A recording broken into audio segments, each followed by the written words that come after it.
Bem-vindas e bem-vindos ao Entrevista Especial 25 Anos Futura. Eu sou o Tony Belotto, eu estou aqui com você para lembrar momentos marcantes dessa história. Cinema fora do eixo, filmes sobre países pouco retratados, diversidades em geral, isso tudo é muito importante para o debate público e eu tenho hoje aqui para conversar comigo o Spartacus, que é um apresentador e um creator. Aliás, eu quero que você me explique depois a abrangência desse termo creator, que eu fiquei curioso. E é um prazer te receber aqui hoje para falar sobre isso, porque você faz parte dessa história dos 25 anos do canal Futura, porque você apresentou a primeira temporada do Cineclube Futura, né? Então eu gostaria que você falasse um pouco da importância desse projeto e como é que você vê isso dentro desse contexto aqui, né, do conhecimento e desse foco educativo do canal. Muito obrigado, Tony, de verdade, por estar aqui. Muito obrigado, Futura, pelo convite, né?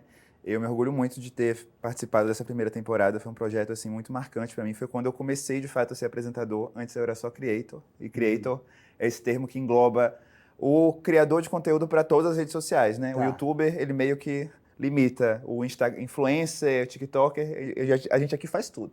Entendi.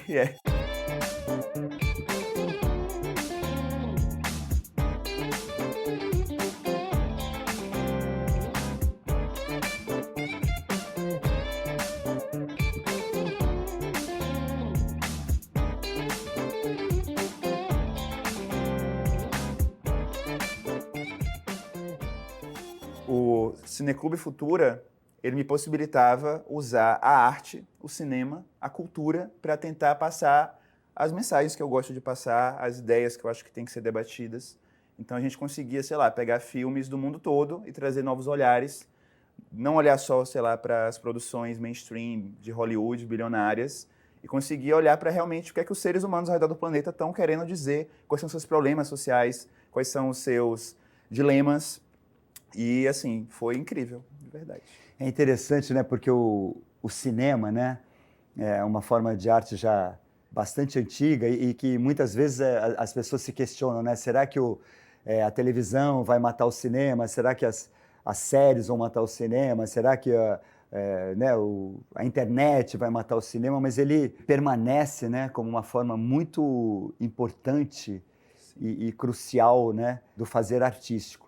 Então, sob esse prisma, que você dentro dessa tua atuação, né, nas plataformas, você é um defensor do debate sobre a diversidade, sobre as questões do LGBTQIA+. Eu estou aprendendo também. Eu sou um cara das antigas, mas estou me modernizando.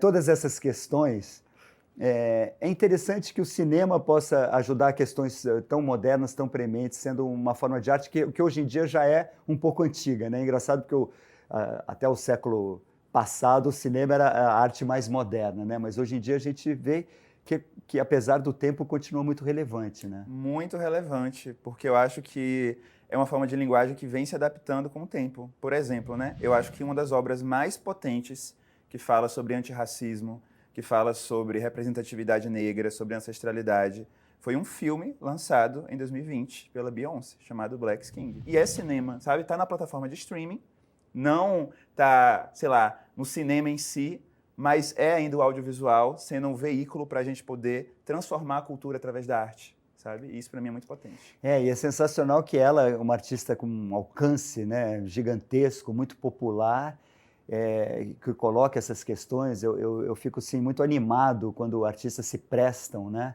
a esse tipo de uma função quase que didática, educativa mesmo, né? E você, na experiência do Cineclube Futura, como é que você vê essa questão do cinema fora do eixo, né? Esse cinema que às vezes as pessoas falam assim, é um filme de arte, é um filme que não vai fazer sucesso, você às vezes nem consegue achar nas plataformas. O que você tem a dizer sobre a importância do cinema fora do eixo? Eu acho que existe uma miopia sobre o que é cinema fora do eixo. Porque, assim, esses filmes, por exemplo, que a gente via lá no Cineclube, não eram filmes indie conceito, difíceis, que ninguém assiste. Eram filmes que foram grandes sucessos nos seus países, Só que, por estarem fora desse eixo, o eixo comercial, o eixo né? comercial norte-americano, europeu, que é o único que a gente está acostumado a olhar por causa do eurocentrismo, por causa do colonialismo, do imperialismo, a gente simplesmente deixa de ver essas produções que são incríveis, que já são produções de muito sucesso, sabe? Então, eu acho que olhar para esse cinema é se permitir conhecer novas formas de talento, novos pontos de vista e coisas incríveis, coisas realmente inspiradoras. Eu vi muitos filmes ali que me refizeram repensar a forma que eu olho para minha vida aqui no Brasil.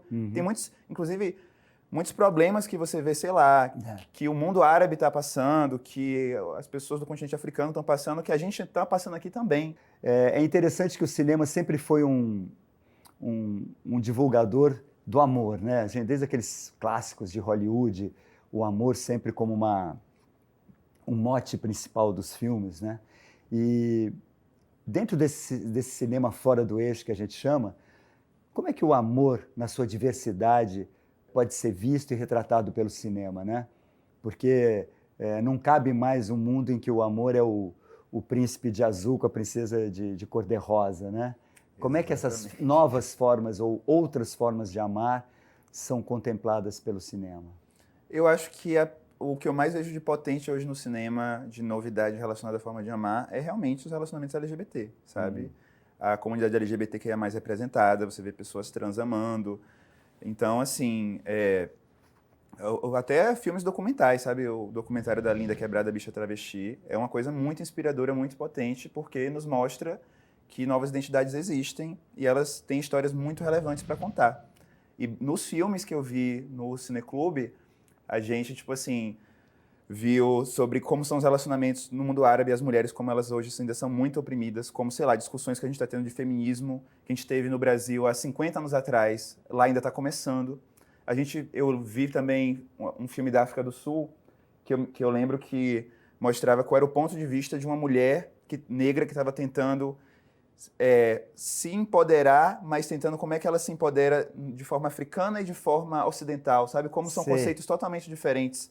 Assim, são formas de você ver as relações e o amor bem interessantes. E eu acho que o mais importante é a gente entender quais são os filmes que a gente se permite amar, sabe? Porque eu sinto que quando a gente olha para esse novo eixo, essas novas culturas, essas novas pessoas que estão criando arte, você está se permitindo dar sua atenção e seu cuidado e seu interesse para outros lugares que geralmente não recebem. A gente geralmente está vendo as mesmas caras na tela sempre, sabe? Os mesmos atores de Hollywood fazendo os mesmos filmes, com as mesmas características físicas.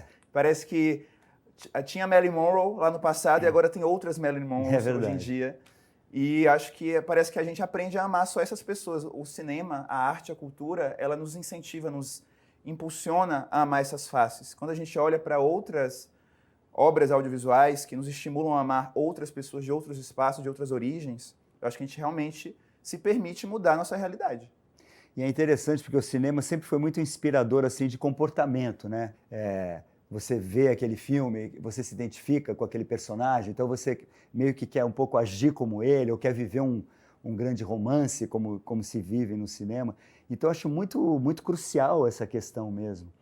E essas diferenças que você fala também, né, que a gente vê que o machismo é muito presente em algumas culturas árabes e tudo isso, como é importante mesmo quebrar, né, essa resistência, esse preconceito que as pessoas têm, é muito forte, né? Então... E eu acho que a arte ela tem um papel gigantesco de fazer a gente olhar para a nossa realidade de outra forma.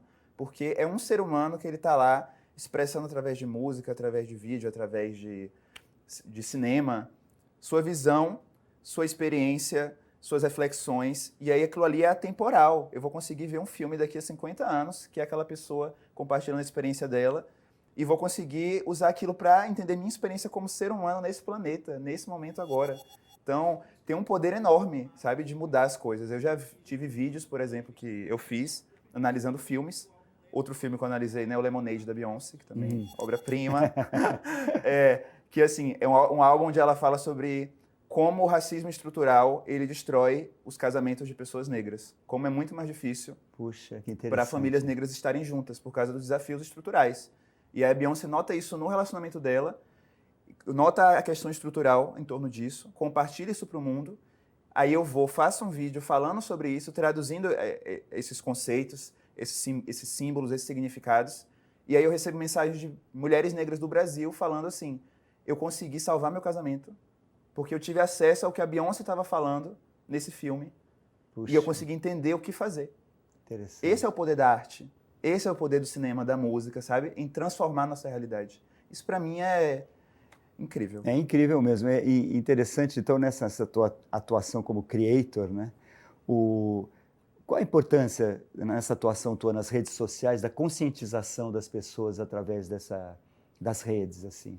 Eu sinto que o meu papel é dar ferramentas para as pessoas entenderem a realidade. Eu quero dar autonomia para que as pessoas consigam se conectar com a realidade, com o que está acontecendo, com a arte e consigam elas mesmas interpretar. Então, assim, que você entenda o que é apropriação cultural, que você entenda o que é colorismo e que você também consiga, sei lá, entender questões humanas, sabe? Entender sobre si mesmo, entender sobre seus traumas, porque eu acho que o que eu acabo fazendo é um trabalho de educação, é um trabalho de fazer com que Sem as dúvida. pessoas consigam, é como se fosse uma aula de arte divertida, entendeu? Vamos aprender. Como tem que ser, ou deveria Como ser toda deveria aula de ser. arte. Parece que é entretenimento, mas é educação, porque eu tô com embalagem de entretenimento, eu tô falando de cinema, eu tô falando de filmes, eu tô falando de música, de clipes, mas eu tô usando aquilo ali como gancho para poder falar de conteúdo, para poder falar de filosofia, para poder falar de sociologia, para poder falar de, enfim, coisas que a gente deveria aprender mais, que a gente deveria debater mais para poder entender o que é que está acontecendo. Pô, que interessante, hein? Bom, você é um cara novo aí e eu te faço uma pergunta. O Futura está fazendo 25 anos. Você consegue ter uma ideia, um prognóstico, uma previsão do que será o Brasil daqui a 25 anos dentro dessa atuação? Você é otimista nessa tua visão para o futuro? Eu vou te dizer que é complicada essa pergunta, viu? Nesse ano. A gente tem que atuar para fazer isso melhorar. Por isso que eu acho que o exemplo do canal é muito interessante. Quer dizer, a gente tem que trabalhar para melhorar, construir esse futuro, né? No presente. Eu gosto de ter esperança, eu gosto de ter fé, eu gosto de acreditar que as coisas estão melhorando e eu acho que, por exemplo, eu ter conseguido estar no Futura como apresentador, eu estar conseguindo existir hoje, é uma prova de que as coisas estão mudando, porque eu sei que se eu tivesse nascido 20 anos atrás, eu não ia conseguir estar aqui onde eu estou.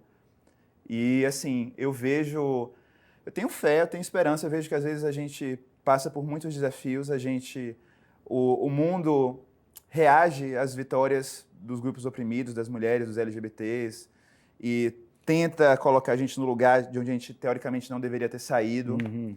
Mas eu sempre acho que, no final, as coisas se resolvem, as pessoas aprendem, e eu tenho fé no Brasil, e eu tenho fé na gente. Olha, eu tenho muita fé em você, viu, Spartacus? Eu posso te dizer que, como um cara mais velho, eu posso te dizer que há 25 anos atrás a situação era muito pior do que agora, nessa questão da conscientização, realmente da luta, né, dos oprimidos podendo ter voz e colocando essas questões todas. Então eu saio sempre muito otimista de uma conversa, de uma entrevista com uma pessoa como você.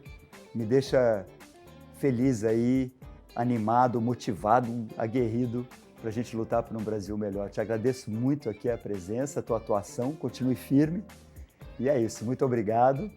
O programa fica disponível no Globoplay. Até a próxima.